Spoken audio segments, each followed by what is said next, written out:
Chris, welcome to Bourbon and BS. How are you?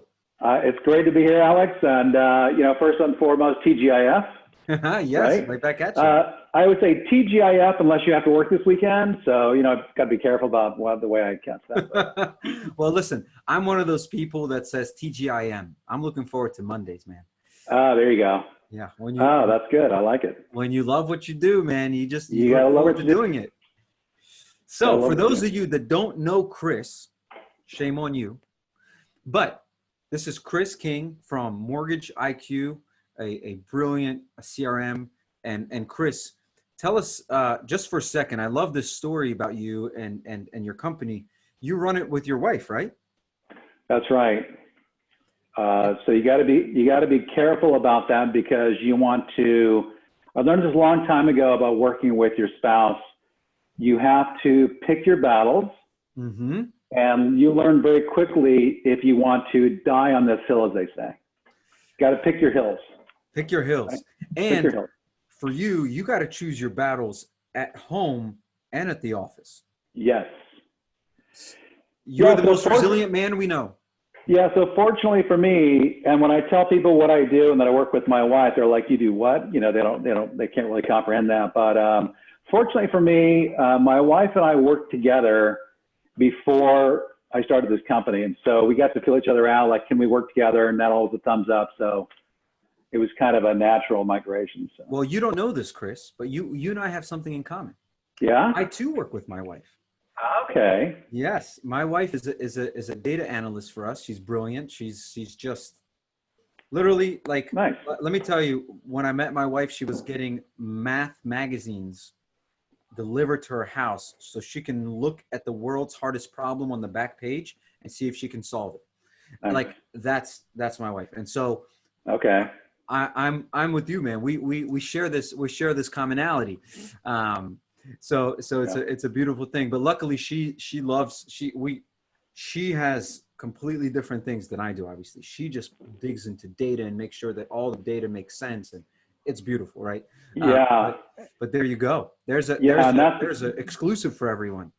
There is, and that's the other thing we learned too in terms of hills is that.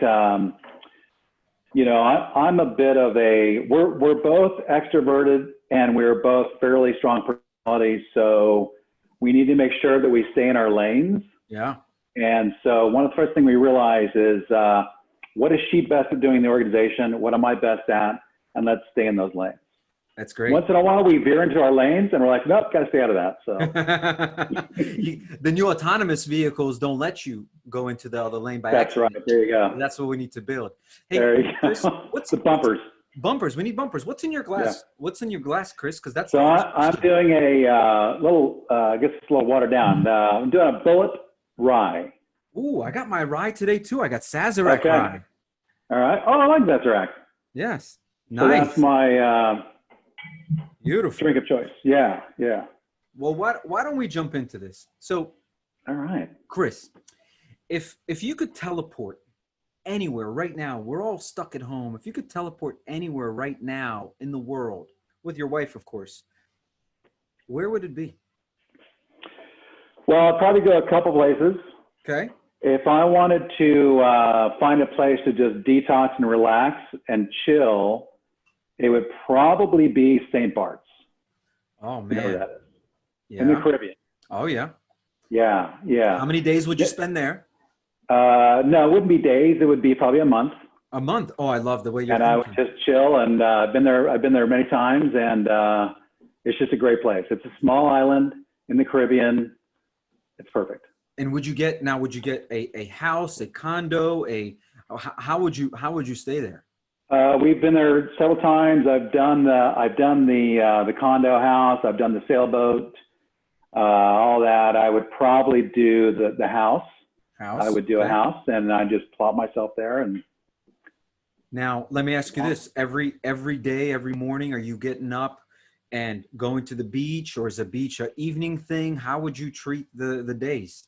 It would probably depend on where we're staying on the island, but it would probably be depending on what we're going to do that day. Wake up, probably, and this is what we did last time we were there with friends. You basically either get in your little car, because the streets are narrow, or you would hop on your quad, which is really all you need on the entire island. Really? I've literally ridden around the entire island on a quad. Nice. It's that small. It's awesome. Get in your quad. You drive down to the little the village center there, and at about 8 o'clock, they're just bringing fresh fish out of the boats, and you're down there after you have maybe your coffee and whatnot. You're picking out your fish for the evening for the grill. That sounds. That's the way you want to do it. So amazing. Honestly, yeah, that's paradise. Yeah. Okay, so that's number one. Let's stay here for a second because you said you'd go to a couple places, but I want to ask you another question. While you're on this island, we're going to keep going into the fantasy world here. God, I like it. I like it. When are we going, by the way? Are we going next week? Yeah, that's right. Well, the teleport machine is under service right now, but as soon as it's ready, we will definitely. Hey, I wanted to point this out. I don't know about you, but I go to Worldometer to see what the cases are and the death rate and all in the different countries. St. Barts is like the lowest of cases and deaths in the whole world. Well, then we better go there next week. It's another reason it's perfect. And look, since we're all doing business virtually, we need to do this. This must happen. And we can go anywhere we want, right? Yes, so. I'm a fan. So let's stay in St. Bart's for a second. Yeah. And let's go further fantasy. So I know I'm your most favorite person to have a drink with, but of course. Second favorite, if you could have a drink with any person, living or dead, anyone, who would you want to share a drink with? Maybe in the evening by the beach, in St. Bart's. Give me someone. So that's a great question. So again, it would be about, what I want to be about for that time frame. If I just wanted to chill with a loved one, of course, it'd be my wife. Maybe a close second would be, I have a really good friend that introduced us to St. Bart's. So it would probably be that friend of mine. His name is Jim. Okay. And then outside of that, in terms of, hey, alive or dead, if you're going to meet with a dead person for a drink or dinner or whatever, wow, I mean, that's a possibility. So I'm about knowing. I don't know if you've ever done this, but like people sit down with you and like try and figure out what is your word? What's your trigger word? Yeah. My trigger word is knowing, right? So I want to know about everything. I want to know, like literally, how did we get here? And I'm not real big on evolution because I just don't think it's even possible. So the alternative would be there's a lot of design out there, so there must have been a designer. So I probably want to sit down with Jesus and say, Jesus, how did you do all this? Right? Yes. Was it actually 6 days and you actually sat on the couch and rested the seventh? Or, what happened? That's just amazing that you were able to do all this in 6 days. Oh my goodness. Wouldn't that be something? I would want to know all that. And he probably would take the water, turn it into wine, and say, let's Yes. And I love that story, by the way. His first miracle was at a wedding, turning water into not just wine, but the father of the bride paying for the wedding said, you saved the greatest wine for the end. Right? So it must have been like, real expensive wine. Yes, he had to have traveled to the future, grabbed the best wine that exists, and came back. He grabbed some Camus, right? Yes. And popped it down out of those big casks. I could see it now. I could see the sunset and you and Jesus sitting there having a conversation, and you're like, how did we get here? How did you do all this? How did you do this? How did you do it, man? The universe, everything, man. Yeah, I love it. This is perfect. Okay, so now we've traveled to St. Bart's, had a drink with Jesus. You said you would go to a couple places. Where's the next place you'd go?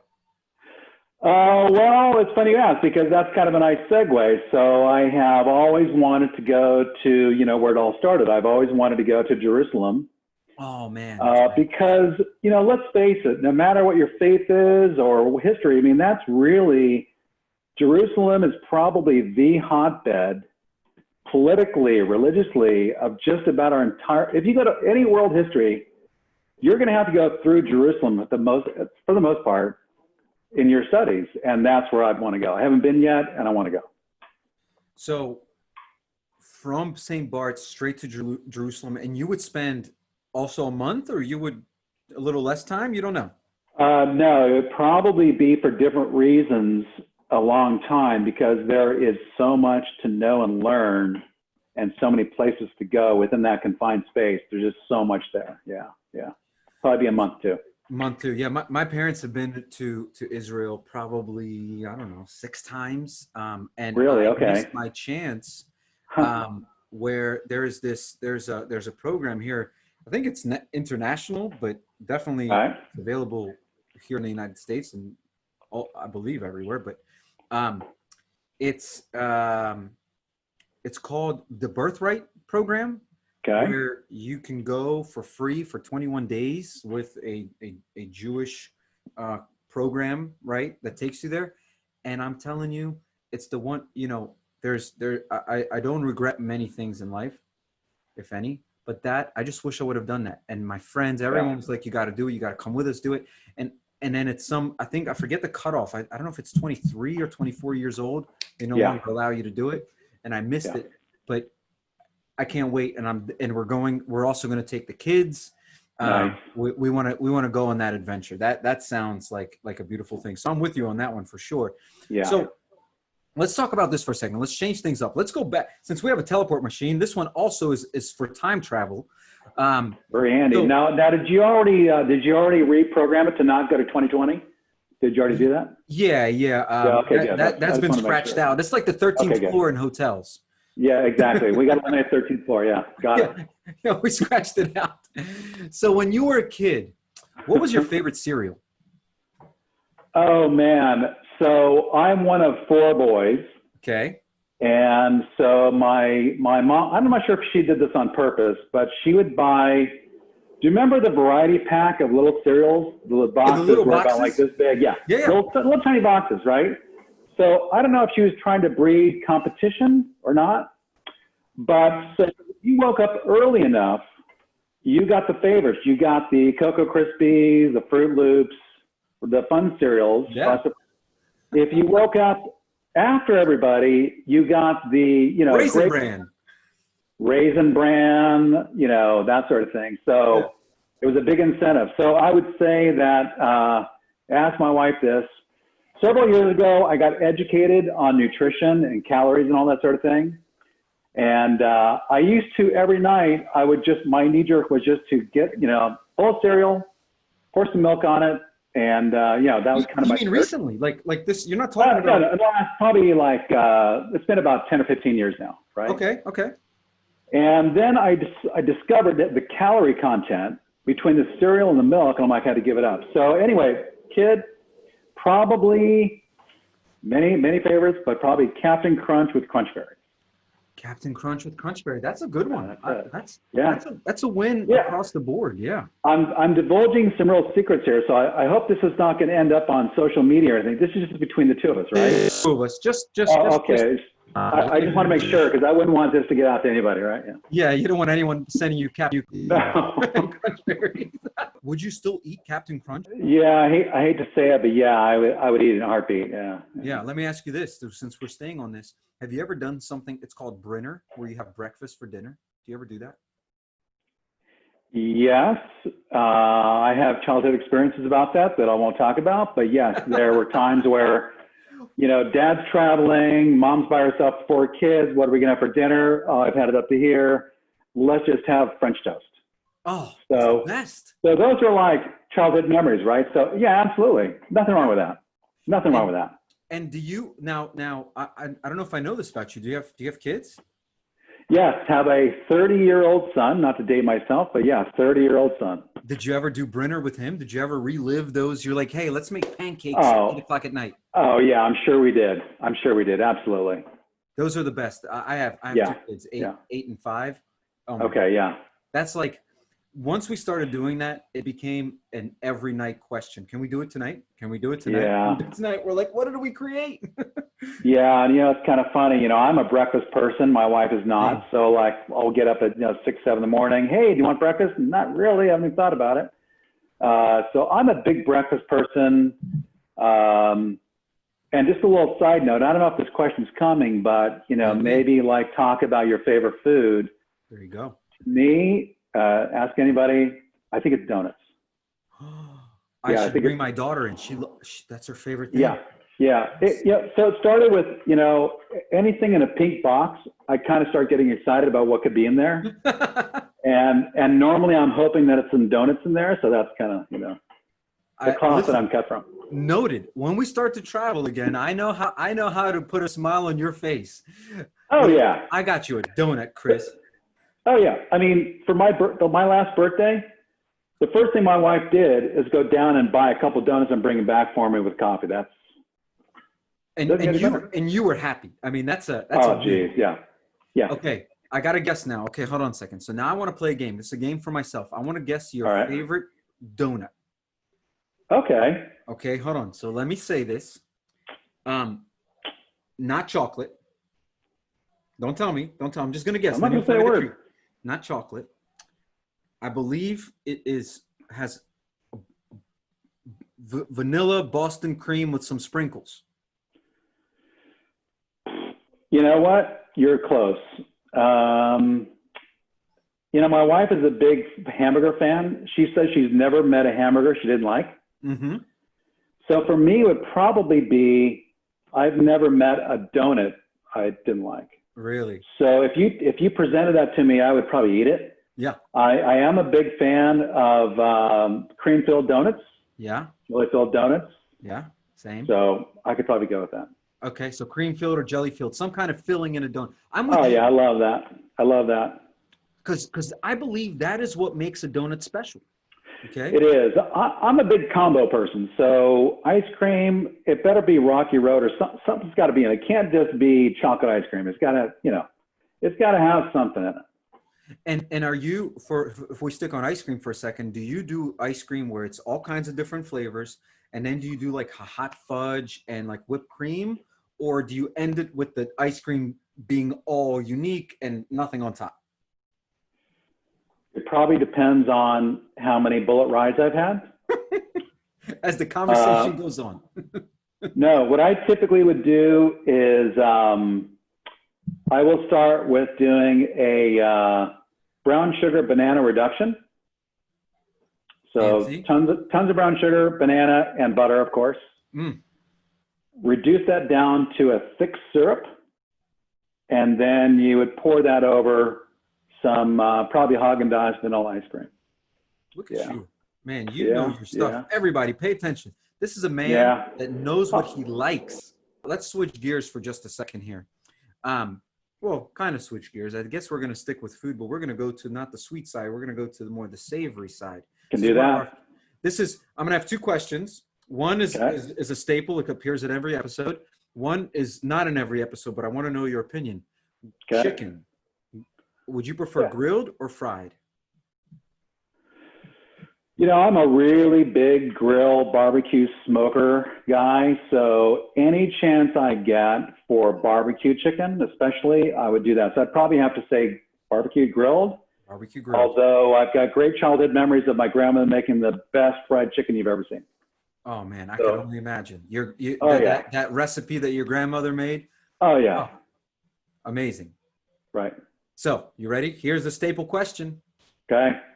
Pineapples on pizza, yes or no?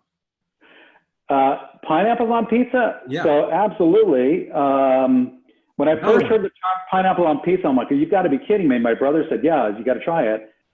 And I think it was in high school. Someone had me try ham and pineapple. It's the bomb. Hey. Love it. Love it. I think we're now really getting over so it was very much 50-50. Then we were leaning towards no. And I think the last couple of people have brought us back to either 50-50 or yes. And at the end of all of these, we're going to put out a cool video that talks about all the answers and who said what to what. And that is a staple, by the way. That's a staple. Here's another staple. We started talking, I don't know why food makes it into all these conversations. I love food. Everyone loves food. I love food. Yeah. So this is a special one. This is one from the kids. The kids asked me to ask this question if I ever have a chance to, and I think you're perfect for this. Gummies, sour or regular? What do you prefer? Wow, I'm still recovering from the gummies that a neighbor's kid gave me. I don't know if you remember the gummies that came out about 15 or 20 years ago, but it was like vomit, snot. Those were the flavors, right? Those were the flavors. I'm like, okay, I'll go with this. Oh my gosh. Yeah, crazy.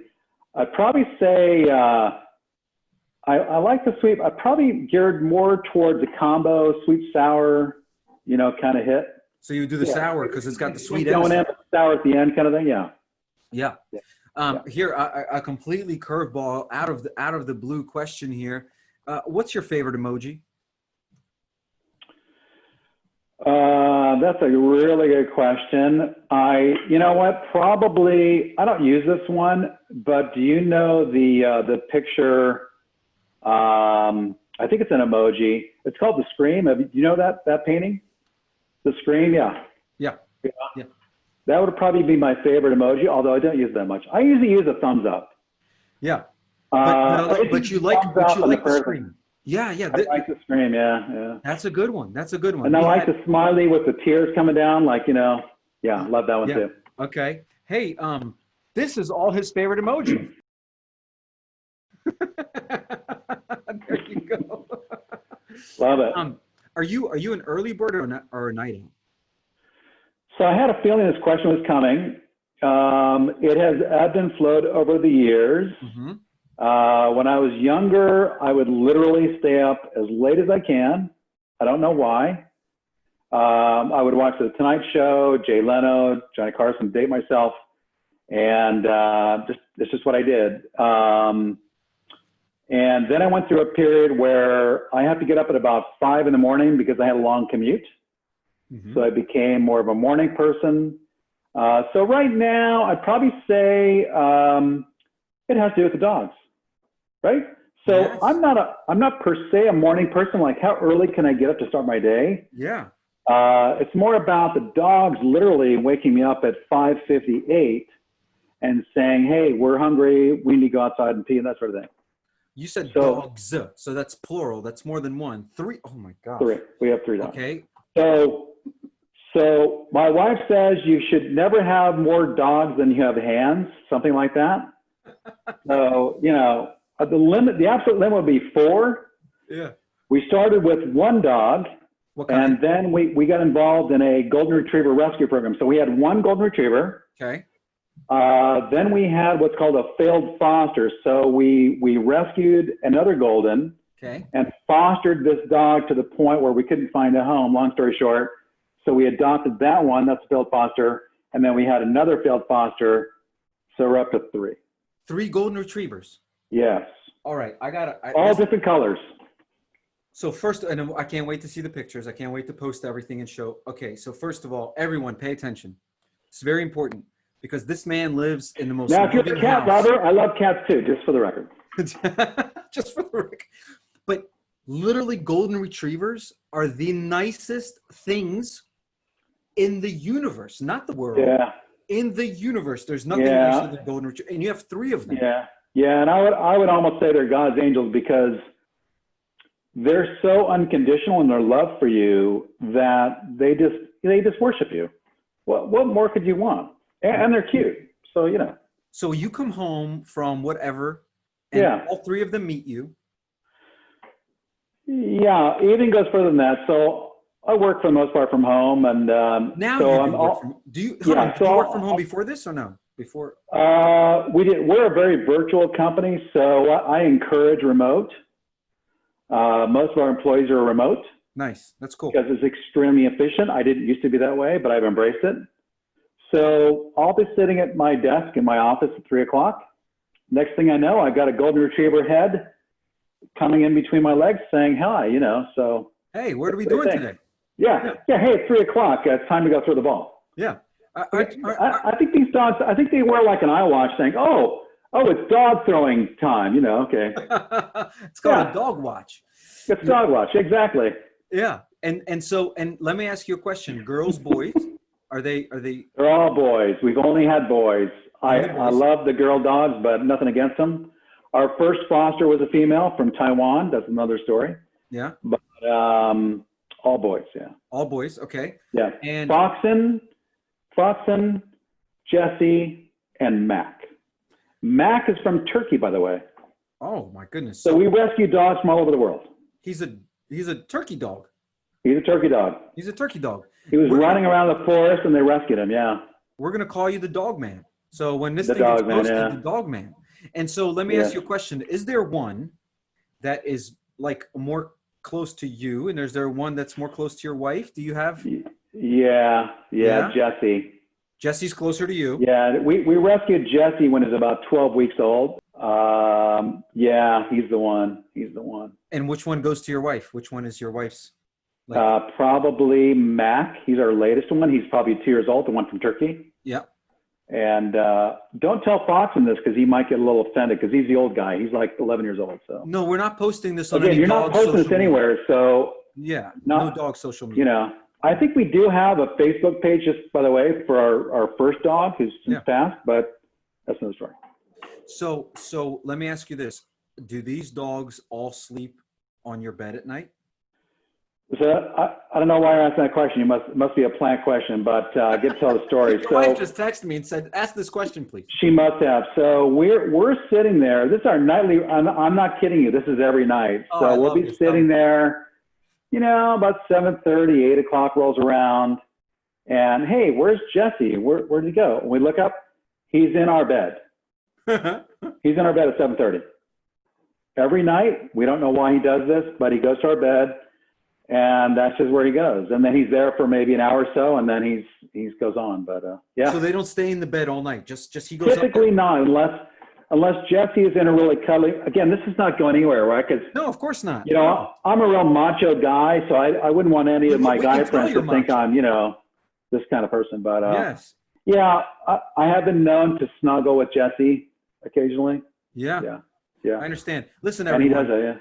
Yeah. Chris has a full body tattoo you don't see. He's a biker, owns 88 guns. I do own guns, but yeah, I am an NRA member for what it's worth. But, when like, so I'm a dog person too. I became a cat person because my wife has a cat. Our cat's 17 years old. Okay. Wow. Yeah.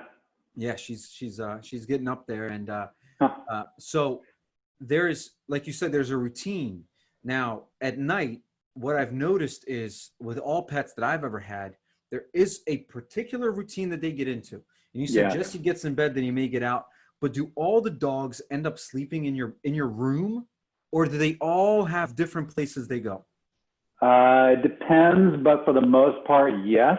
We have a pretty large master bedroom, but so it'll either be one of them stays in bed, one of them's in the actual dog bed, and another's on like the chase lounge somewhere in the retreat. But yeah, I mean, as you know, dogs, I mean, they're a pack mentality. Yeah. And especially at night, they never go without, you know, outside of our room. Absolutely not. Yeah. That's what I want. Yeah, that's what I figured. Oh yeah. They're going to be all together. That's the pack. Oh yeah, no doubt. So okay, so let me ask you this: do you and your wife, do you guys binge watch anything? We do. We've been known to do that. Yes. Anything recent that you watched that's just phenomenal that everyone should know about? Yeah. So I don't know about you, but what'll happen is I'll start binge watching something, and season 1 is phenomenal, over the top. Wow, we're behind by 10 seasons. Wow, we're going to be looking at this for next year. And you get to about like season 2 or 3, and it's like, this is kind of getting old. Let's move on. So, you know, that all runs. Like Homeland, we started watching that. Someone recommended that, so we started watching that. And we're at about season 3, and it's like, okay, this is getting a little weird. Like, you know, won't go into details. Yeah. But our current favorite right now, I'm a huge Kevin Costner fan. Okay. And so Yellowstone is the bomb for me right now. I watched the first episode yesterday. Never watched it before. Oh, wow. Okay. I won't divulge anything, but, so I have a lot of family history. Both my mom and grandmother were born in Park City, Utah, which is where they do a lot of the filming. Kevin Costner. I'm a big Rocky Mountain guy. My dad's from Colorado, so love that show. Well, listen, I love that you shared that because somebody else shared it with me. Watched the first episode yesterday. Haven't watched anything else. And I think it's really cool because it's not your typical. It's not a Netflix thing. It's not a Prime. No, it's thing. not. No, It's on NBC. it's a Kevin Costner thing. It's a Kevin. Oh, there you go. And so listen, I think this is a perfect place for us to segue towards the end of this conversation. Okay. And as we end all of our conversations with this, what are you going to do for the rest of the day? Well, that's kind of an interesting question because it is Friday, right? Which is one of my favorite days of the week for obvious reasons. Yep. But, you know, as it happens, and I didn't plan this as a segue, but speaking of Park City, we're going there. Woo! Look at you. And we have very good friends. In fact, our friends that we love that introduced us to St. Barts, they also have a place in Park City. So, in fact, the week, how long are you going for? You know, the last vacation we took was Park City in February, skiing with them.